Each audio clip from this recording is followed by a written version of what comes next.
Hey everyone, my name is Wedge and welcome back to another edition of Growing Ranks. So you are successful at trading at local events and stores and have a feel for what people play and what cards move around. Unless you're in a big city, there is a limited scope of cards circulating in your area. Even in some cities, certain cards are hard to find, especially if a format is unsupported in that area.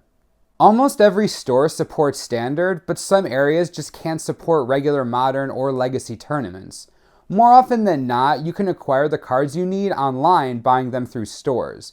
What some people have yet to consider is that you can also trade online, and we'll tell you how and why. Local trading loses its utility once the cards you seek are scarce or inaccessible. Online trading improves your scope by allowing you to deal with people all over the world. And just like trading in person, trading online allows you to move cards you don't need. Your local gaming store may not have the singles necessary to finish your legacy deck, but there are plenty of people online that do. This is especially helpful if your store only carries singles from recent sets or none at all. Trading online can save you money too. Shipping costs aside, now you don't have to buy the cards when you can just trade for them. Given the opportunity, you would likely rather pay a couple bucks to ship cards to get a set of Geist of Saint Draft instead of buying them outright. Online trading is best suited for those who live in areas less densely populated by Magic players. If you live in a city, there are likely enough people and cards circulating to get what you need. Otherwise, for those who need to drive many miles just to play an F&M, online trading may be just for you. This is a way you can get exactly what you want without having to do all the traveling. Many of the benefits of trading still apply online. There are just different restrictions that aren't present when you trade at your local store. Time is a big factor when trading online. A person-to-person trade may take anywhere from seconds to minutes, but you are almost always timely. At worst, you may spend 5 to 10 minutes to accomplish nothing. Online trading does put you at the mercy of the post office.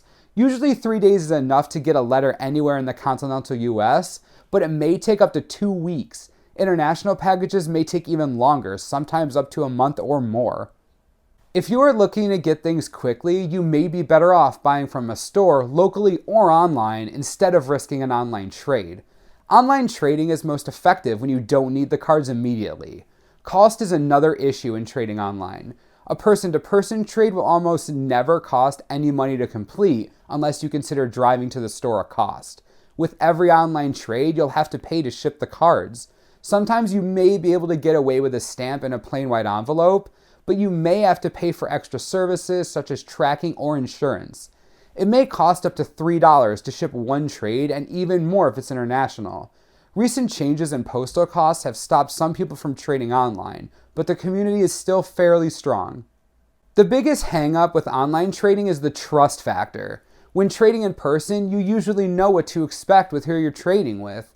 Any sort of wrongdoing can be prevented by doing proper research, securing your valuables, and using discretion with who you trade with. Online is a little different. You never actually engage with someone in person, and you're at the mercy of the people you deal with as well as with the post office. Unfortunately, there are people online who will try to rip you off, but there are ways you can protect yourself. Websites such as MTG Salvation or MagicTraders.com have large communities for online trading and have their own organized system of references and discipline for delinquent traders.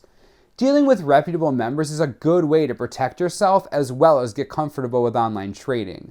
There is no foolproof way to prevent online ripping, but using good judgment will certainly minimize your problems. Both of these websites have a strong trading community and plenty of resources to help you get started. In terms of shipping, use good judgment in how you ship your cards. The post office offers different methods of shipping cards securely, from insurance to delivery confirmation and other forms of tracking. It isn't foolproof, but it helps the cards reach their destination. And it's much better than sticking an underground sea in a plain white envelope and hoping for the best. Shipping can be a crapshoot, as some people will trade for years and never lose a package, while some people lose packages regularly.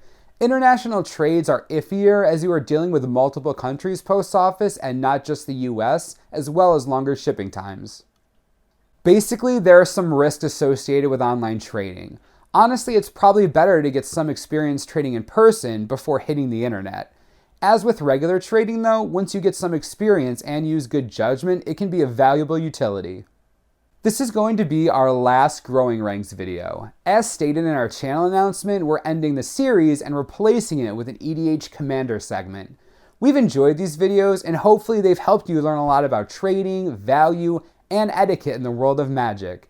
As always, subscribe below for the latest and most reliable Magic the Gathering information you could ever need. This is the Mana Source. I'm Wedge. Thanks for watching and we'll see you next time.